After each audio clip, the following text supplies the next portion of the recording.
조선 왕조 500년 역사 속에는 수많은 인물들이 등장하고 또 사라져갔습니다. 그 중에서도 유독 강렬한 인상을 남기며 우리의 기억 속에 깊이 각인된 이름들이 있습니다. 오늘 우리가 이야기할 인물 성산문은 바로 그런 이름 중 하나입니다. 그는 죽음 앞에서도 자신의 신념을 굽히지 않았던 충절의 상징이자 조선 초기 격동의 시대를 온몸으로 살아낸 지식인이었습니다. 그의 이야기는 단순한 역사적 사실을 넘어 한 인간이 품을 수 있는 가장 고귀한 정신, 즉 절개와 충의가 무엇인지를 우리에게 생생하게 보여줍니다. 성산문의 삶과 죽음은 단순한 개인의 비극을 넘어 한 시대의 양심과 지성인이 짊어져야 할 책임감을 여실히 드러냅니다. 과연 그는 어떤 삶을 살았고 무엇 때문에 그토록 굳건한 절개를 지킬 수 있었을까요? 오늘 우리는 그의 파란만장한 생애를 통해 그 답을 찾아보고자 합니다. 성산문은 1418년 태어나 조선 초기의 문신이자 학자였습니다. 그의 집안은 대대로 명문가였으며 그는 어려서부터 비범한 재능을 보였습니다. 어려서부터 글재주와 학문적 깊이가 남달랐던 성산문은 일찍이 주변의 기대를 한 몸에 받았습니다. 특히 그는 유교 경전에 대한 해박한 지식과 뛰어난 문장력으로 세종대왕의 눈에 띄게 됩니다. 세종대왕은 그의 학문적 깊이와 인품을 높이 평가하여 1438년 그를 집현전 학사로 발탁했습니다. 집현전은 당시 조선 최고의 학문 연구기관으로 세종의 애민정신이 담긴 훈민정음 창제에 지대한 공헌을 했던 곳이기도 합니다. 성산문은 이곳에서 정인지, 신숙주, 박팽년 등 당대 최고의 학자들과 함께 훈민정음 창제에 참여하며 학문적 역량을 꽃피웠습니다. 그는 한글 창제의 핵심적인 역할을 담당하며 우리가 오늘날 사용하는 한글의 기초를 다지는 데 기여했습니다. 특히 훈민정음 해례본의 언해, 작업과 동국정운 편찬 작업에 깊이 관여하며 조선의 문자체계를 확립하는 데 결정적인 공헌을 했습니다. 이러한 그의 업적은 단순히 한 학자의 성과를 넘어 조선의 문화적 자주성을 확립하는 데 결정적인 역할을 했다고 할 수 있습니다. 그는 훈민정음 창제 과정에서 중국의 의문학 지식을 깊이 연구하고 이를 조선어의 특성에 맞게 적용하는 데 탁월한 능력을 발휘했습니다. 세종대왕은 훈민정음 창제를 언어의 독립이자 문화의 자존심으로 여겼고 성산문은 이러한 대업의 한가운데서 자신의 재능을 아낌없이 쏟아부었습니다. 그의 이름은 단순히 학자의 반열에만 머물지 않고 한글이라는 위대한 유산을 창조하는 데 기여한 민족의 영웅으로 영원히 기억될 자격을 얻게 된 것입니다. 집현전 학자로서 성산문은 학문에만 매진한 것이 아니라 국가의 주요 정책 결정에도 참여하며 미래 조선의 기틀을 다지는 데 중요한 역할을 수행했습니다. 세종대왕은 성산문을 깊이 신뢰했고 그에게 많은 기대를 걸었습니다. 세종이 병상에 누웠을 때 그는 어린 세손 단종을 잘 보필해달라는 유언을 성산문을 비롯한 집현전 학사들에게 남겼습니다. 이 유언은 단순한 부탁을 넘어 왕실의 안정과 조선의 미래를 이들에게 맡긴다는 무거운 책임감이 담긴 것이었습니다. 세종대왕은 오랜 시간 고심 끝에 자신의 뒤를 이을 왕제로서 문종을 택했지만 문종은 병약하여 재위 기간이 길지 못할 것을 예감했습니다. 그래서 어린 단종의 안위를 가장 크게 걱정했으며 당대 최고의 학자이자 충신으로 인정받던 집현전 학사들에게 특별히 단종의 보필을 당부했던 것입니다. 이 임무는 단순한 신하의 도리를 넘어선 군주의 마지막 간곡한 부탁이자 명령이었습니다. 성산문은 세종의 유지를 받들어 단종을 성심성의껏 보필했습니다. 그는 어린 왕의 스승이자 조력자로서 단종이 훌륭한 군주로 성장할 수 있도록 모든 노력을 아끼지 않았습니다. 단종은 1452년 불과 11세의 나이로 즉위했습니다. 성산문은 어린 단종의 옆에서 학문적 지도뿐만 아니라 정치적 조언도 아끼지 않으며 흔들림 없는 왕권이 확립될 수 있도록 최선을 다했습니다.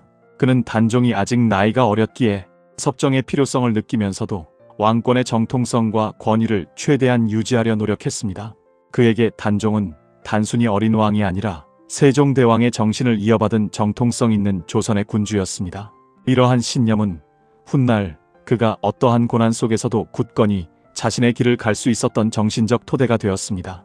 그는 단종을 위한 강하게 매진하며 왕으로서 갖춰야 할 덕목과 지식을 전수하는 데 몰두했습니다. 하지만 평화롭던 조선 조정에 먹구름이 들이우기 시작했습니다. 단종의 숙부인 수양대군, 훗날 세조가 권력을 탐하기 시작한 것입니다.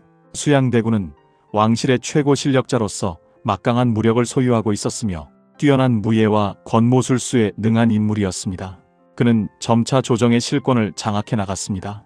그는 자신의 세력을 키우고 반대파를 숙청하며 왕위를 찬탈할 기회를 엿보고 있었습니다. 수양대군은 자신의 목적을 달성하기 위해 노련한 정치적 수완을 발휘하며 조정의 대신들을 자신의 편으로 포섭하기 시작했습니다. 명망 있는 대신들을 회유하거나 압박하여 자신의 세력을 확고히 다졌습니다. 단종은 어린 나이로 인해 이러한 정치적 격변 속에서 제대로 힘을 발휘하지 못했습니다. 그의 나이 어린 단점은 수양대군에게는 더할 나위 없는 기회로 작용했습니다. 조정 대신들은 수양대군의 위세에 눌려 하나둘씩 그의 편에 서기 시작했습니다. 세종의 유지를 받들어 단종을 지키려던 많은 신하들은 수양대군의 권력에 의해 점차 고립되어 갔습니다.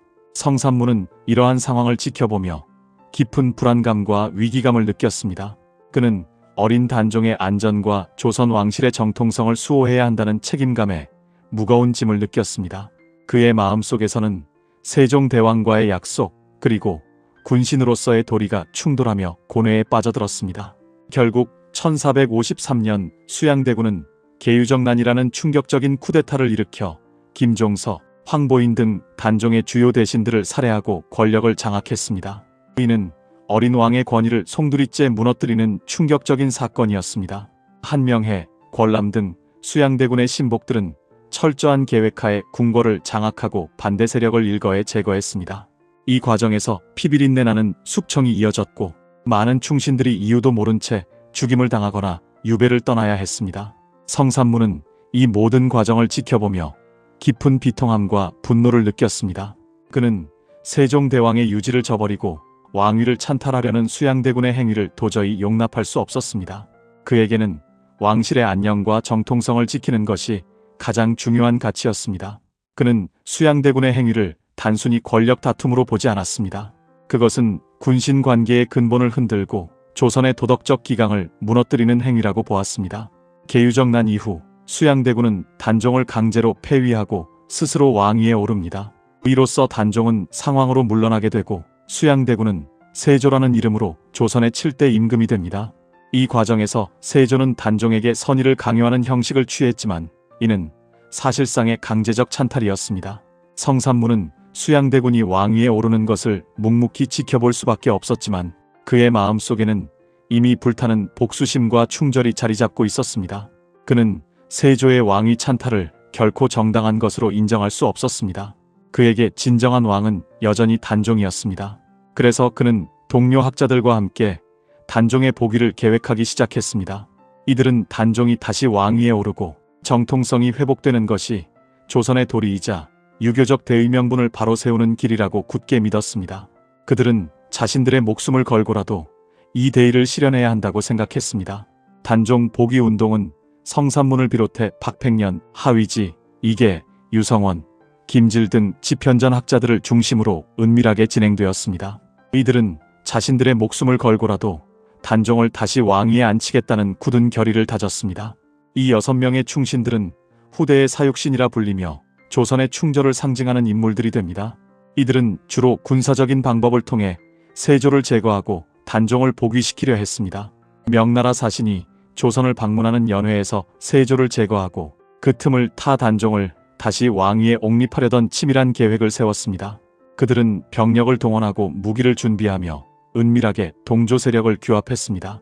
이들의 계획은 단순한 감정적인 반발이 아니라 조선의 국정을 안정시키고 정통성을 회복하기 위한 고뇌에 찬 결정이었습니다. 그러나 이들의 계획은 안타깝게도 사전에 발각되고 말았습니다. 단종 복위 운동에 가담했던 김질이 자신의 장인인 정창손에게 이 사실을 알리고 정창손은 다시 세조에게 고변함으로써 전모가 드러나게 된 것입니다. 김질은 처음에는 복위 운동에 가담했지만 막상 일이 터질 조짐을 보이자 두려움에 떨며 배신을 택했습니다. 이 소식은 조선 조정 전체를 충격에 빠뜨렸습니다. 세조는 이 사실을 듣고 크게 격노했습니다.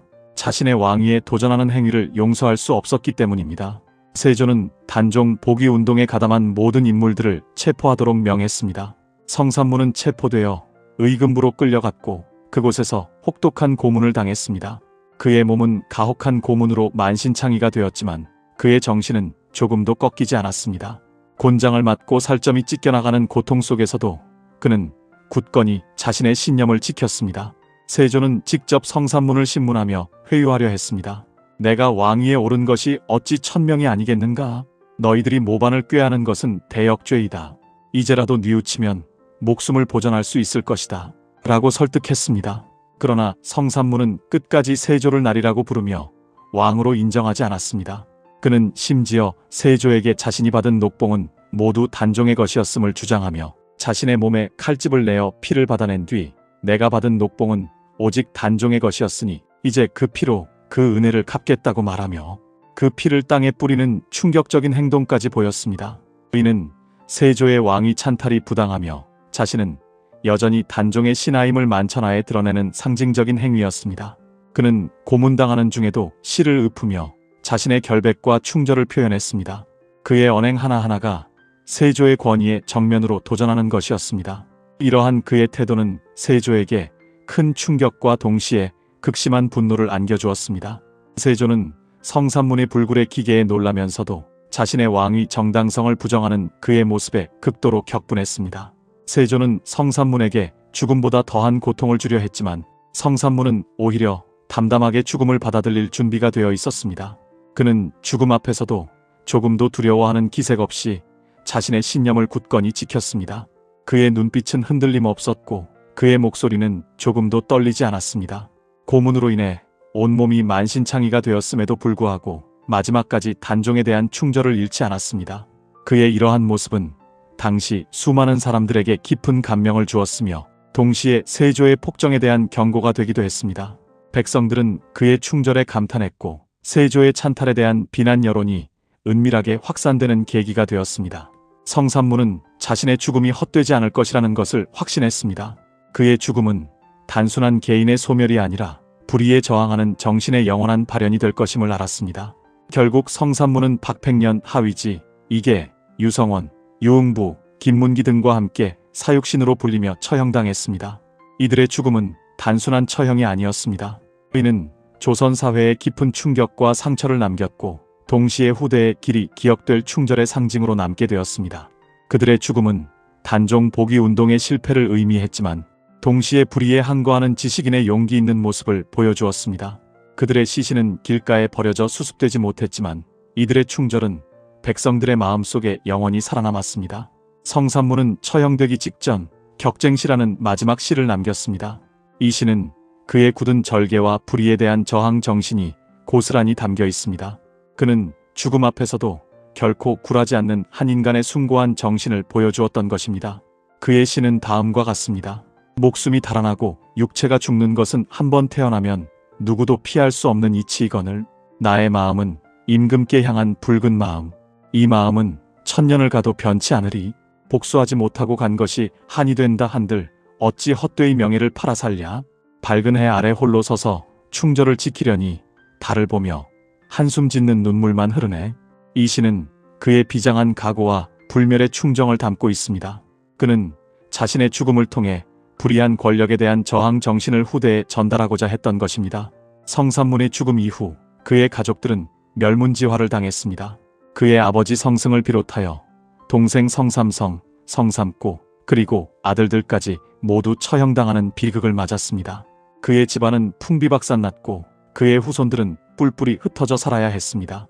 세조는 단종 복위 운동에 연루된 모든 이들을 철저히 숙청하여 반대 세력의 씨를 말리려 했습니다. 이러한 잔혹한 처사는 당시의 시대상을 보여주는 동시에 성산문 일가의 비극을 더욱 극명하게 드러냅니다. 하지만 그의 정신은 사라지지 않았습니다.